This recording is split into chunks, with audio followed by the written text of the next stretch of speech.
तर पुण्यामध्ये राज्य उत्पादन शुल्क विभागाकडून धडक कारवाई करण्यात आली आहे। गेल्या 3 दिवसांमध्ये 32 बार आणि पबचे परवाने रद्द करण्यात आले।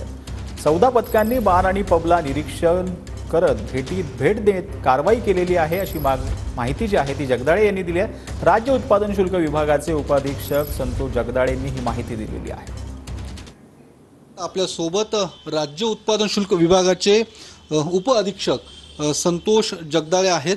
जगदाळे साहेब, काय नेमकी कारवाई करण्यात आलेली आहे? या 3 दिवसातली ही धडक कारवाई आहे, नेमकी काय कारवाई आहे?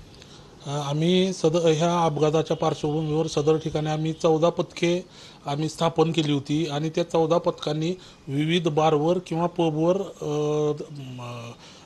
अचानकपणे हे केलं, निरीक्षणाकामी भेट दिली।